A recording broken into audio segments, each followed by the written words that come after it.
Hi friends, எல்லாருக்கும் வணக்கம். இந்த கோவில் வந்து ஸ்ரீ குமாரசுவாமி திருக்கோவில். இந்த கோவில் எங்கே இருக்குன்னா பொன்னேரியில். நம்ம வந்து திருவள்ளூர் மாவட்டம் பொன்னேரி மணப்பாக்கன்ற கிராமத்தில் இருக்குது. இது வந்து பொன்னேரி வந்துட்டு அங்கேருந்து பஸ்ஸில் வரலாம், இல்லை பொன்னேரி பஸ் ஸ்டாண்டு வந்துட்டு அங்கேருந்து நிறைய ஷேர் ஆட்டோ போகுது. செவ்வாய்க்கிழமை ஒரு நாள் ஃபுல்லாக ஷேர் ஆட்டோ போயிட்டே இருக்குது. பஸ் வசதியும் இருக்குது. இந்த கோவில் வந்துட்டு என்ன சிறப்புனா, இந்த கோவிலை ரொம்ப சிறப்பாக உண்மையான நடந்த சம்பவம் இதில் வந்து எனக்கு நடந்திருக்கு. இந்த கோவிலுக்கு வந்து எனக்கு வந்து அதிசயங்கள் நடந்திருக்கு. அதில் நான் உங்களுக்கு ஷேர் பண்ணிக்கிறேன் ஆசைப்பட்றேன். இந்த கோவிலை பற்றி நீங்கள் முதல்ல தெரிஞ்சுக்கணுன்னா, இந்த கோவில் வந்து சிலை வந்து உள்ளே வந்து ஏரிக்கரை பக்கத்தில் 300 வருடங்களுக்கு முன்னாடி இதில் ஏரிக்கரையிலேருந்து சிலை 10 அடி உயரத்துக்கு கிடச்சிருக்கு. ஏரிக்கரையில் உள்ளே வந்து புதஞ்சிருந்தது. அதுலேருந்து கண்டுபிடிச்சி எடுத்திருக்காங்க. ஆக்சுவலி இந்த கோயிலில் பார்த்திங்கன்னா நிறைய சிறப்புகள் இருக்குது. 6 வாரம் வெற்றிலை தீபம் வந்து போட்டு 6வது வாரத்துக்குள்ளே நம்ம வேண்டுதல் கண்டிப்பாக நிறைவேறிடும். இதில் நிறைய நிறைவேறிருக்கு. நான் இந்த கோவிலுக்கு போகணுன்ற எண்ணத்தில் வரல. ஒரு கோவிலுக்கு போகணுன்னு நான் ஒரு எண்ணத்தில் வந்தேன். ஆனால் இந்த கோவிலில் வந்து எனக்கு முருகரே கூட்டிகிட்டு போயிட்டார். நான் ஒரு இடம் தெரியாமல் நின்றுட்டு இருந்தேன். என்னை கூட்டிகிட்டு போனார். அது ஒரு அதிசயம் இருக்குது, நான் சொல்கிறேன். அந்த கோவிலுக்கு நான் எப்படியே நான் வந்துட்டு நான் சரி ஃபஸ்ட்டு வாரம் வந்து விளக்கேற்றணும், 6 வாரம் வந்து தான் விளக்கேற்றணும் அப்படி சொன்னாங்க. 6 வாரம் வந்தேன். எனக்கு ஒன்று நடந்துச்சு. எனக்கு சின்ன பிள்ளையாக வந்து முருகர் வந்து கனவுல காட்சி கொடுத்தாரு. எனக்கு நடந்தது ஒன்று, எனக்கு ஒரு வேண்டுதல் நடந்துச்சு. எனக்கு நான் நினைக்காதது ஒன்று நடந்துச்சு. அந்த வேண்டுதல் வந்து எனக்கு ரொம்ப சந்தோஷமாக இருந்துச்சு. நான் நினச்சது ஒன்று, நினைக்காதது ஒன்று நடந்தது. அடுத்தது வந்து இந்த வேண்டுதல் எல்லாருக்கும் வந்து நிறைய பேருக்கு பழிச்சிருக்கு. 2 வாரத்தில் வேலை கிடச்சிருக்கு. வேலை கிடச்சதுக்கப்புறம் அடுத்தது 3வது வாரம் தொடராமலே போயிருக்கிறாங்க. நிறையா வந்து வேண்டுதல் வந்து குழந்தை பிறந்திருக்கு, திருமணமாக இருக்குது. சக்தி, பயங்கர சக்தி. இந்த 6 வாரத்துக்குள்ள நினச்சது கண்டிப்பாக நடந்துடும்.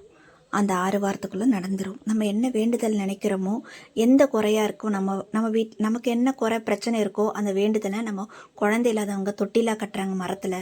தாலி கயிறு வேணும்னு, குழந்தைக்கு திருமணம் ஆகணுன்ட்டு தாலி கயிறை கட்டுறாங்க. திருமணமாகாதவங்க உடனே அது நிறைவேறிடுது. நிறைய பேர் வந்து வேண்டுதல் வச்சுருக்காங்க. பார்த்திங்கனாலே தெரியும் உங்களுக்கு. எனக்கு இந்த கோவிலில் ரொம்ப பிடிச்சது வந்து முருகர் வந்து சிலை வந்து கண் திறந்து பார்க்குற மாதிரியே இருக்கும், அப்படி நிற்கிற மாதிரியே இருக்கும். எனக்கு இந்த கோவிலில் அதிசயம் நடந்திருக்கு. நான் உங்கள்கிட்ட ஷேர் பண்ணிக்கணும் விரும்புகிறேன்.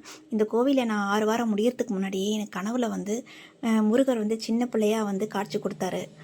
அது அன்னைக்கு சாயந்தரமே ரொம்ப வருஷமாக எனக்கு நிறைவேறாத ஒன்று. எனக்கு வந்து அந்த வார்த்தை வந்து வந்தது. எனக்கு அந்த ஒரு நடக்காத, ரொம்ப வருஷம் நடக்காத ஒன்று நிறைவேறிச்சு. நான் வேண்டுதல் ஒன்று, எனக்கு வேண்டாதது ஒன்று நடந்துச்சு. அதுக்கப்புறம் நான் 6வது வாரம் முடிஞ்சதுக்கப்புறம் இந்த கோவிலில் வந்து நம்ம பிரசாதம் கொடுக்கணும். அது என்ன பிரசாதம் நான் யோசிச்சுட்டு இருக்கும்போது டேரக்டாக கேட்கும்போது, நீ உன்னால் முடிஞ்சது கொடுங்க அப்படின்னாங்க. நான் வந்து லெமன் ரைஸு பிரசாதம் கொடுத்து, லெமன் ரைஸு தினை மாவு ஏதோ ஒன்று நம்மளால் முடிஞ்சதை கொடுக்கலாம். என்ன நம்மளால் முடிஞ்சது என்ன வேணாலும் கொடுக்கலாம். சாக்லேட்டாக கொடுத்துட்டு போகலாம், என்ன வேணால் கொடுக்கலாம். நம்மளால் முடிஞ்சதை கொடுக்கலாம். அதே மாதிரி நான் பிரசாதம் எடுத்து போகும்போது நான் தனியாக போக வேண்டியதாக ஆகிடுச்சு சுச்சுவேஷன். அந்த டைமில் நம்ம தனியாக போகிறோமே, பிரசாதம் எடுத்துகிட்டு நமக்கு உதவி பண்ண 2 பேராது வேணும். நான் நடந்து சாமி கும்பிட்டுட்டு போகிறேன். நான் கடவுளை நீயே துணையாக இருக்கணும்னு. ஆனால் நாங்கள் போய் பூஜை பொருள்லாம் வாங்கினோம்.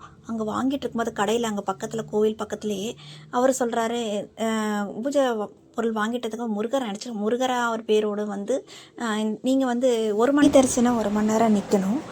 சிறப்பு தரிசனமும் இருக்குது, பணம் கொடுத்து போகிறது. நான் அப்படி வெயிட்டெல்லாம் தூக்கிட்டு போகணுமே அப்படின்னு நினச்சிட்டு இருக்கும்போது அவர் உள்ளே வந்து கூட்டிகிட்டு போகிறார் ஒருத்தர். எங்கள் கடையில் பொருள் வாங்கின ஒருத்தர் அவரை கூட்டிகிட்டு போகிறாரு. கூட்டிகிட்டு போயிட்டு முருகர்கிட்ட நிறுத்திடுறாரு. எனக்கு அதெல்லாம் பார்க்கும்போது ரொம்ப அதிர்ச்சியாக இருந்துச்சு. எப்படியே சாமியை நல்லபடியாக கும்பிட்டோம், வெளியில் வந்தோம். பிரசாதம் கொடுக்கும்போது அவங்களே யாரோ ஒருத்தர் 2 பேர் வந்தாங்க, என் கூட நின்னார். முருகரே என் கூட வந்து உதவி பண்ணுற மாதிரி இருந்துச்சு. பிரசாதத்தை விநியோகம் பண்ணோம், நல்லபடியாக சாமி கும்பிட்டு வெளியில் வந்தாச்சு. உங்களுக்கு இந்த வீடியோ பிடிச்சிருந்தா, குமாரசாமி கோயிலை பிடிச்சிருந்தா கமெண்டில் சொல்லுங்கள். ஸ்ரீ குமாரசுவாமின்னு கமெண்டில் சொல்லுங்கள். சப்ஸ்கிரைப் பண்ணுங்கள், லைக் பண்ணுங்கள், ஷேர் பண்ணுங்கள் ஃப்ரெண்ட்ஸ். இந்த வீடியோ பிடிச்சிருந்தா